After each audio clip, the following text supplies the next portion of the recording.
복음서에 나타난 예수님의 비유, 오늘은 그 네 번째로 밭에 감추인 보화와 진주 장사 비유, 요 두 가지를 같이 한번 또 우리가 이제 살펴보는 시간을 갖도록 하겠습니다. 이 두 가지 비유를 한데 묶은 이유는 공통된 점이 많아서 그래요. 이 두 가지 비유 모두 다 하나님 나라는 무엇과 같다라고 시작해서 무엇을 샀다로 이렇게 끝나고 있거든요. 두 부류의 사람이 등장을 하는데, 한 사람은 이제 땅을 갈다가 땅을 파다가 그 땅 속에 숨겨진 보화를 발견한 사람이 나오고요. 또 하나는 값진 진주를 찾기 위해서 전 세계를 누비고 다녔던 한 명의 진주 장사가 아주 값비싼 최고의 진주를 발견하는 그러한 이야기로 이렇게 두 사람이 등장을 하게 됩니다. 남의 밭이었어요. 그 남의 밭에서 밭을 갖고 있었던 어떤 사람이 우연히 땅 속에서 보물이 가득한 항아리를 발견하게 됩니다. 그것을 발견한 그 사람은 그 항아리를 다시 제자리에 몰래 숨겨두고 돌아가서 자기가 가지고 있었던 전 재산을 다 팔아서 그 밭을 사게 돼요. 밭을 샀다, 이렇게 이야기가 끝납니다. 지금이야 은행이 있지만 예전에는 은행 같은 곳이 없었지 않습니까? 그래서 사람들이 귀중한 것이 있으면은 땅 속에다가 묻는 그런 관습이 있었어요. 이건 마태복음 25장 25절에도 나옵니다. 긴 여행을 떠날 때나 혹은 전쟁 등의 위험을 피하기 위해서 귀중품을 땅 속에다가 묻어두는 일은 당시에 아주 흔히 있었던 일로 보입니다. 아마도 이 밭의 주인도 그러고 나서 땅 속에다 보물을 묻고 먼 여행을 떠났는데 객사했거나 아니면 전쟁에 나갔다가 전사를 했는지 모르겠지만 아무튼 그 귀중품은 아무도 모르게 땅 속에 묻혀져 있었습니다. 우연히 발견됐다라는 것을 놓고 보면은 시간도 많이 흘렀고요.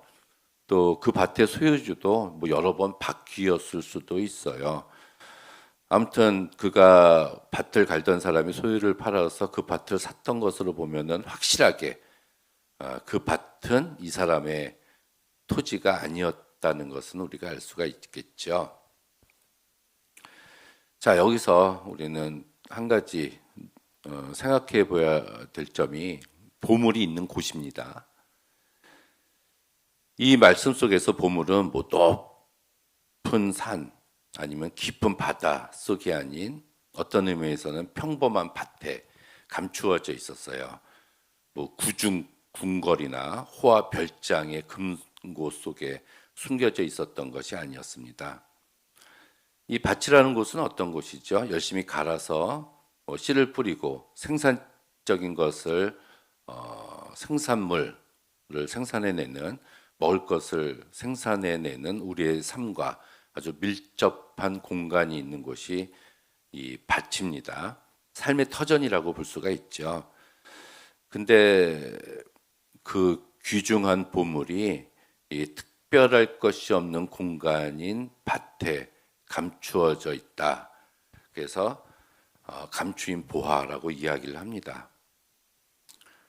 자, 이 밭에 있었던 보화가 누구에게 발견이 됐나를 놓고 보면 열심히 그 일한 자에게 발견되어진 보물이라는 것을 또한 알 수가 있네요. 수없이 많은 사람들이 그 밭의 소유주가 되었겠지만 아무도 그 보물을 발견한 사람은 없었습니다. 아마 이 사람은 열심히 최선을 다해서 밭을 갈고 있었기 때문에 그 보물을 발견할 수 있게 된 거지요. 밭 속에, 땅 속에 갖추어져 있었던 보화는 그 밭을 기경하는 자에게 발견될 확률이 가장 높습니다. 그렇다면은 일하는 사람이 발견할 수 있다는 얘기죠. 그렇다면 왕이나 귀족이나 부자가 밭을 갈 일은 없기 때문에 그들이 발견할 수 있는 가능성은 굉장히 희박해집니다. 먹고 살기 위해서 열심히 수고하면서 밭을 가고 있었던 농부에게서 발견됐네요. 그렇다면은 이 천국의 보물이라는 것은 묵묵히 자기 일을 수행하고 있는 자에게 발견될 수 있다는 것을 우리들에게 가르쳐 줍니다. 그 다음에 나오는 이 진주장수요. 좋은 진주를 구하러 다녔던 이 장사꾼이 칠상품의 진주를 발견하고 아주 기뻐하는 이야기입니다. 진주는 성서에서 굉장히 귀하고 값진 것, 거룩한 것을 대표하는 상징물로 표현이 되고 있어요. 잠언 3장 15절에 보면은 지혜는 진주보다 귀하다. 이렇게 이야기를 합니다. 이 진주는 조개의 몸 안에서 생긴 상처를 스스로 치유하는 과정에서 생긴 부산물이 있죠. 조개의 상처가 크면 클수록 그 상처를 아물게 하려는 노력이 커지고 그러다 보면은 커다란 진주를 조개 안에 품게 되는 신비스러운 보석이에요. 그 시대의 진주는 아주 귀한 보물이었다라고 이야기를 합니다. 그래서 귀족들과 부자들, 왕족들의 신분 과시용으로 쓰였고 로마 황제나 귀족들은 값을 매길 수 없을 정도의 아주 값비싼 귀한 진주를 소유했다는 기록도 나와요. 이 장사꾼도 앞서 밭을 열심히 갈았던 사람과 마찬가지로 열심을 가진 장사꾼이었다는 것을 알 수가 있습니다. 도매상이었어요. 그래서 좋은 진주를 구하기 위해서 전 세계를 샅샅이 뒤지고 다녔을 겁니다. 직접 눈으로 확인해서 사기 위해서 수거하면서 발품을 팔았을 거예요. 어쩌다 우연히 발견된 진주가 아니라는 얘기입니다. 구하러 다니는 장사꾼이었어요. 당시에는 양식 진주가 없고 모두가 천연 진주였어요. 최상급의 진주를 발견한 이 장사꾼은 전 재산, 자기가 가지고 있었던 모든 진주를 팔아서라도 살 만한 가치가 있다고 판단을 했습니다. 그래서 손에 넣은 그 값비싼 진주를 또 뭐 되팔아서 엄청난 이익을 남길 수도 있었고 그것을 뭐 왕 같은 사람에게 그 상납해서 신분 상승의 특혜를 꿈꿀 수 있었던 시대였습니다. 자, 근데 문제는 이 보물을 발견했다고 해서 그 보물의 소유자, 주인이 될 수는 없어요. 소유하기 위해서는 적당한 값을 주고 그 보물을 사야 되는데 그 값은 얼마냐, 시가가 얼마냐 하면은 자기가 지금 가지고 있는 모든 것입니다. 그래서 그 모든 소유를 팔아야 그 값비싼 보화와 진주를 살 수 있다는 얘기예요. 이 본문을 자세하게 읽어보면 이 보화를 발견한 이 사람 둘이 자신의 소유 중 일부만 팔고 나머지 필요한 돈을 뭐 은행에서 융자하거나 친척들에게 빌리거나 담보를 잡혀서 돈을 꾸어왔다라는 기록이 없습니다. 또 이 사람은 몰래 들고 올 수도 있었지만 그러지도 않았다는 얘기예요. 그 보화를 얻기 위해서는 정당한 대가를 치루어야 정당한 소유자가 될 수 있다는 것을 알고 있었다는 얘기죠. 그런데 바로 보물을 소유하게 만드는 결정적인 일은 내가 가지고 있는 모든 소유 팔기입니다. 발견만 하면 안 되고 소유해야 되는데 자기 소유를 아까워해서는 천국 보화를 품을 수 없다는 얘기죠. 재물이 많은 부자 청년은 천국에 입성하는 것을 포기하지 않았습니까? 우리가 토지를 팔 때 소유권 등기 이전을 해요. 그래서 그 등기가 완료되면 이제 그 토지가 비로소 완전한 내 소유가 되는 거죠. 그것과 마찬가지로 팔아야 된다는 얘기입니다. 그런데 그 값이 얼마냐는 거예요. 그 보화의 값이 얼마인가? 그 값비싼 진주가 과연 얼마를 하는가라는 얘기인데, 여기서 우리는 시가라는 게 있습니다. 우리가 어떤 물건을 살 때 얼마짜리다라는 이야기를 듣고 그 얼마를 내고 그것이 나의 소유가 되는데, 그래서 그 시가를 주고 사는 것이 합리적인데, 여기서 이 본문에서 비유에서 이야기하고 있는 것은 그냥 내가 가지고 있는 모든 거예요. 내 재산이 100만 원이면 100만 원, 내 재산이 1억이면은 1억이라는 얘기입니다. 모자람이나 남는 것이 없다는 얘기예요. 이게 경제적으로는 아주 말도 안 되는 얘기지만, 세상에선 불가능한 얘기지만 하나님 나라에서는 가능하다는 얘기입니다.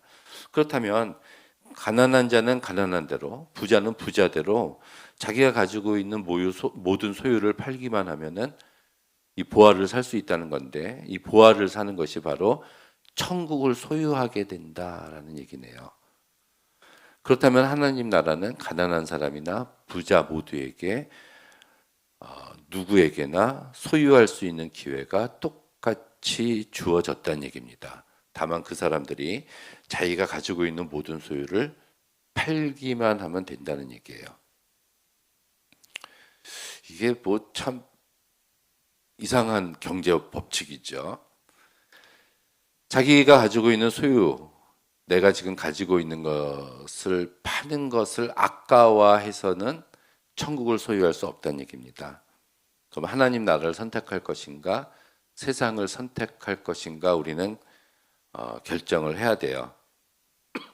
세상의 반쯤, 세상 재미의 반쯤, 세상 죄악의 일부 몸과 마음을 담그고는 하나님 나라에 들어갈 수가 없다는 얘기입니다. 자기 소유란 내가 가지고 있는 물질적인 것만을 뜻하고 있지는 않아요. 내가 의지하는 재력, 능력, 배경, 명예일 수 있고요. 온갖 습관, 편견, 고집, 가치관, 스스로 의롭다고 생각하는 종교적 우월주의, 욕구, 충족 위주의 삶, 이 모든 것들을 다 포기합니다. 이 모든 것들을 내어놓아야 비로소 소유가 되는 것이 바로 하나님 나라라는 얘기네요.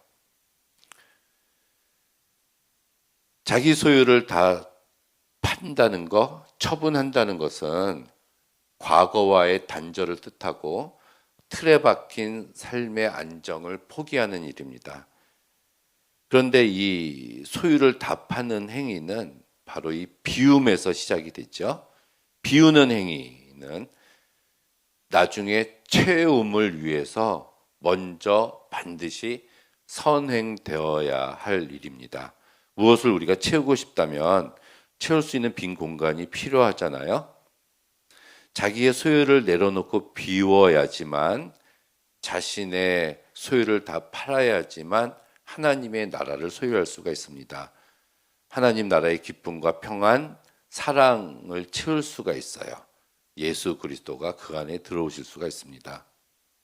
그렇다면 이 세상의 것을 몽땅 버림으로 지극히 풍요로운 천국살이가 시작되는 것입니다. 우리가 세상의 것으로 채워졌다면 그리스도에 대한 믿음과 하나님 나라에 대한 소망이 내 안에 들어올 틈은 조금도 없습니다. 그래서 사도 바울은 그리스도를 얻기 위해서 이 세상의 모든 것을 버렸다라고 이야기를 하고 있지 않습니까? 그러나 무엇이든지 내게 유익하던 것을 내가 그리스도를 위하여 다 해로 여길 뿐더러, 또한 모든 것을 해로 여김은 내 주 그리스도를 아는 지식이 가장 고상함을 인함이라. 내가 그를 위하여 모든 것을 잃어버리고 배설물로 여김은 그리스도를 얻기 위함이다. 이 바울은 하나님 나라를 얻기 위해서 세상에서 얻은 모든 것들을 버린 사람, 자기의 소유를 모두 판 사람이다라고 우리는 볼 수가 있습니다. 자, 그 후에 이 밭을 갈던 사람이나 진주 장사꾼이 그 뒤 어떻게 했는지에 대해서 성서는 침묵을 하고 있어요. 그냥 보물을 잘 간직하게 되었다라는 것으로 끝납니다. 하나님 나라는 그것을 잘 간직하는 사람의 것이다라고 볼 수가 있겠죠. 예수님은 세상의 부귀영화는 하나님의 나라와는 아무런 관계가 없다고 얘기합니다. 오로지 보화와 진주를 내 손 안에 넣고 있는 그 사람의 상황, 처지만 강조를 하고 있어요. 그렇다면 결국 하나님의 말씀, 성서가 우리 예수 그리스도가 노다지 금광이란 얘기고 복음이 가장 진귀한 최상의 진주다라는 것을 알 수가 있습니다. 그러나 사람들은 그 노다지 금광인 이 말씀을 찾아가지 않고 진귀한 세상의 진주인 이 복음이 세상에 있는 줄을 몰라요. 땅 위에 있는 곡식, 풀은 보면서도 그 땅 밑에 어떠한 보물이 숨겨져 있는지는 보지 못합니다. 그러나 그 땅 속에 보물이 있습니다. 하나님 나라는 그 진가를 알아보는 사람에게서 나타나요. 그리고 그런 사람들은 하나님의 나라를 소유하기 위해서 자신의 삶을 내어 던지는 사람들입니다. 은혜와 진리, 사랑과 평화, 그리고 기쁨은 이렇게 하나님의 나라를 소유한 사람들에게 넉넉히 주어지게 되죠. 자기 소유의 모들은 이 물질만이 아니라 다른 온갖 습관이나 편견, 고집도 포함하고 있다고 이야기했지 않습니까? 이 모든 것들을 다 버려야지만 됩니다. 자신을 남김없이 내어놓고 자기 소유를 다 팔아서 보화와 진주를 발견하는 사람이 돼야 돼요. 자신을 세상으로부터 깨끗하게 비워서 그곳에 예수님의 사랑, 천국을 채우는 사람이 되어야 됩니다. 자기 소유를 다 팔아서 천국을 소유한 사람이 되어야겠죠. 자신을 남김없이 내어놓는 사람은 하나님밖에 의지할 수 없습니다. 하나님께 모두 내어 맡기고 살아가는 사람이 바로 믿음의 삶을 사는 사람이에요. 이것이 바로 보화이고 값진 진주가 되죠. 바로 이것이 내 안에 펼쳐지는 하나님의 나라가 될 수가 있습니다. 하나님의 나라는 먹고 마시는 것이 아니요 오직 성령 안에 있는 의와 평강과 희락이라고 이야기를 하고 있습니다.